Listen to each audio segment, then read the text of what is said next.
सबसे पहला उसूल जिसकी आज तक मुसलमानों को समझ आनी चाहिए थी, जो आने के लिए कोशिश भी नहीं करता कि समझ मुझे आ जाए।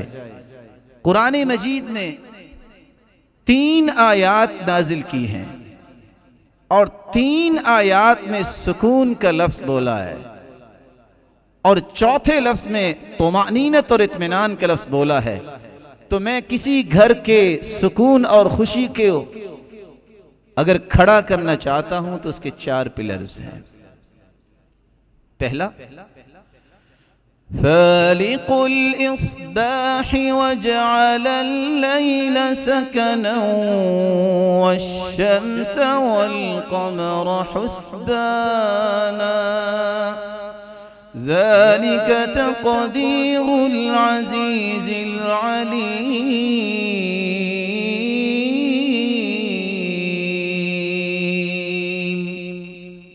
सुबह को पैदा करने वाला भी अल्लाह है।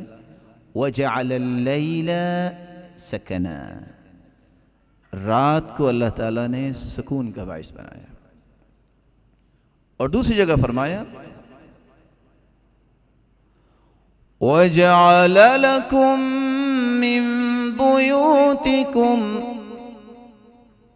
अल्लाहुल्लज़ी जअल लकुम मिन बुयूतिकुम सकना। अल्लाह ताला वो है जिसने तुम्हारे घरों को सुकून बनाया है। और तीसरी जगह फरमाया वमिन आयातिही अन खलक़ लकुम मिन अनफुसिकुम अज़वाजन लितस्कुनू इलैहा वजअल बैनकुम मवद्दतन इन्न फी ज़ालिका लआयातिन लिक़ौमिन यतफ़क्करून। अल्लाह ताला की वैसे तो बहुत सारी निशानियां हैं, उन निशानियों में एक निशानी ये भी है कि अल्लाह ताला ने तुम्हें अपने नबी के ज़रिए पैगाम दिया कि निकाह करो, ये सुन्नत है, और तुम्हारी बीवी को तुम्हारे लिए सुकून का बाइस बनाया। और चौथी आयत अल्लाह रब्बुल इज़्ज़त फरमाते हैं अल्लज़ीना आमनू व तत्मइन्नु क़ुलूबुहुम बिज़िक्रिल्लाह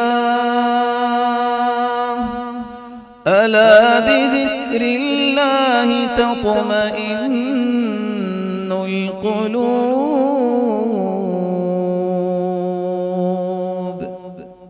ईमान वालों का अल्लाह ताला ने इत्मीनान और सुकून रखा है तो अपने जिक्र में रखा है। लेकिन इन चारों आयात को समझना है। जो शख्स ये कहता है कि मुझे खुशी मिले, सुकून मिले, और उसका घर अब उसके लिए बाइस सुकून नहीं, दुनिया के किसी कोने में उसे सुकून नहीं मिलेगा। जो शख्स सुकून और खुशी का मुतलाशी है, उसके लिए उसकी घरवाली और घरवाली के लिए उसका घरवाला खुशी और सुकून का बायस नहीं, उसको दुनिया में कहीं भी खुशी नहीं मिलेगी। जो शख्स फितरत के बनाए हुए उसूल रात के अंदर सुकून नहीं हासिल करता,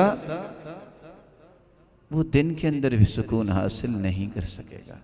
लेकिन मैं क्या कहना चाहता हूं, कामिल खुशी और कामिल सुकून उस शख्स को हासिल होता है जो रात गुजारे अपनी बीवी के साथ, अपने घर में, और अल्लाह का जिक्र और शुक्र उसकी आदत हो। कायनात में सबसे पुरसुकून और खुशियों को अपने दामन में जमा करने वाला यही शख्स है। जो शख्स कहे, आप देख लें दुनिया के बड़े बड़े होटल्स पे चले जाएं, जो घर में आपको सुकून और खुशी है वो वहां नहीं हो सकती। आप दिन को 4 घंटे सो लें, जो रात की नींद में लज्जत अल्लाह ने रखी है, वजअलना अल-लैला लिबासा, अल्लाह ताला ने इसको लिबास बनाया है, वो दिन की नींद में नहीं है। दुनिया जहान के लोग आपको सल्यूट करने वाले हों, लेकिन जो दिल की अथाह गहराइयों से मोहब्बत, एहतराम, इकराम आपको दे सकती है, तो आपकी बीवी दे सकती है। इसी तरह औरत को खामिद दे सकता है, और दुनिया के अंदर कोई उसको वो इकराम और कोई उसको मोहब्बत नहीं दे सकता। इसलिए रसूलुल्लाह सल्लल्लाहु अलैहि वसल्लम ने इस उसूल के बाद ज़िंदगी को खूबसूरत बनाने के लिए उसूल दिए, जिससे सुकून और खुशी आएगी।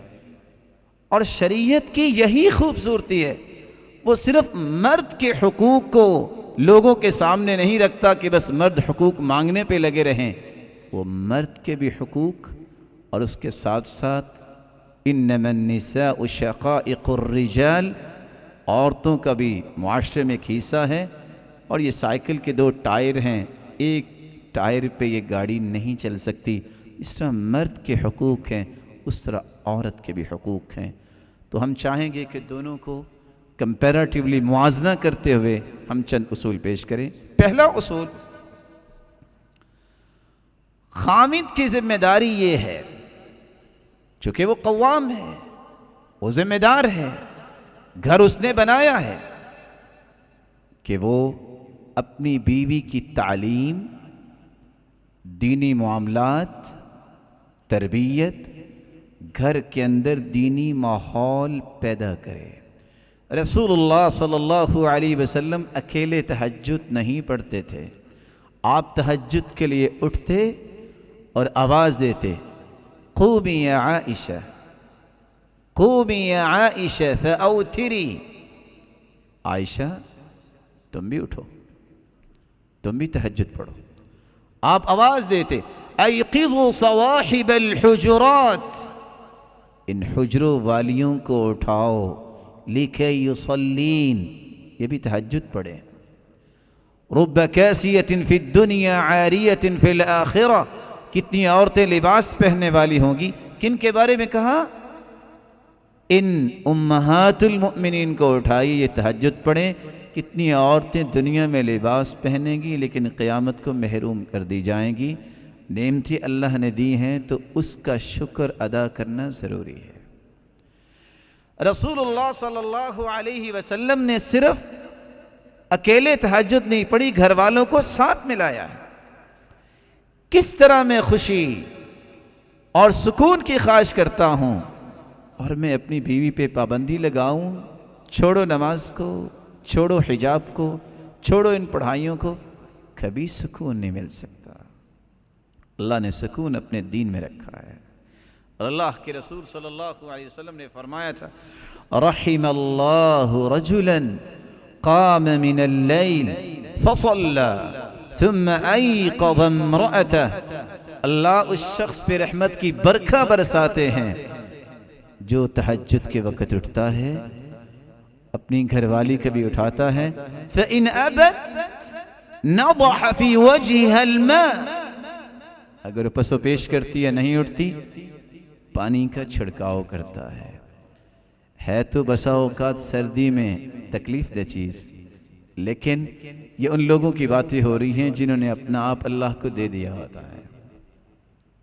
वरहिमल्लाहु इम्रअतन क़ामत मिनल लैल फसल्लत वअयक़ज़त ज़ौजहा फ़इन अबा नज़हत फ़ी वजहिहिल मा, और अल्लाह उस औरत पे भी रहमत की बरखा बरसाए जो खुद तहज्जुद के लिए उठती है, अपने खामिद को भी उठाती है, अगर वो पसो पेश करता है पानी का छिड़काव करती है। लेकिन जहाँ मैं एक छोटी सी तंबी अदबन बयान करूँगा, ये चीज़ें पहले बैठ के समझ लेनी चाहिए। अचानक से जाके अगर पानी का छिड़काव हुआ तो आगे से 11,000 वोल्टेज की लाइट जो है वो करंट भी पड़ सकता है, लेकिन पहले इसको समझना होगा, इसको पहले समझना होगा। अल्लाह हमें समझ अता फरमाए। इसके मुकाबले में औरत की जिम्मेदारी और उसके लिए उसूल क्या है? औरत को चाहिए कि इताअत करे, रसूलुल्लाह सल्लल्लाहु अलैहि वसल्लम ने जन्नत की बातें बयान की हैं, कोई जन्नत में किस तरह जाएगा, कोई पुल सिरात से किस तरह गुजरेगा, लेकिन कुछ लोगों का तज़किरा किया है जिनके लिए जन्नत के 8 दरवाजे खोल दिए जाएंगे।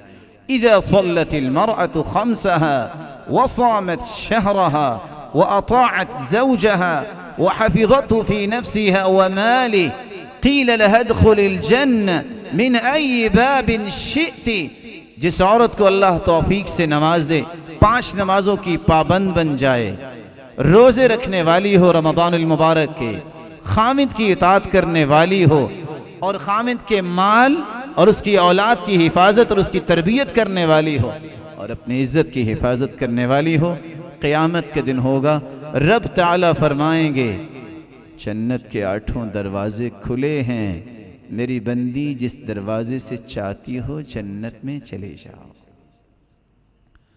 लेकिन अगर ये नमाज नहीं, अगर दीन नहीं, कभी सुकून और खुशी की ख्वाहिश न करना। इसलिए तो सलफ सालिहीन कहा करते थे, इन्नी लअसी व अरा असरहु फी अहली व दाब्बती। गुनाह मुझसे होता है, कमी और कोताही मेरे अंदर होती है, मैं घर जाता हूं, उसकी नहूसत और उसके असरात मेरी बीवी पे भी नजर आते हैं, मैं सवारी पे बैठता हूं तो वो भी बिदकने लग जाती है, मुझे समझ आती है क्योंकि कमी मुझसे हुई जिसके असरात घर वालों पे और सवारी पे नजर आ जाए।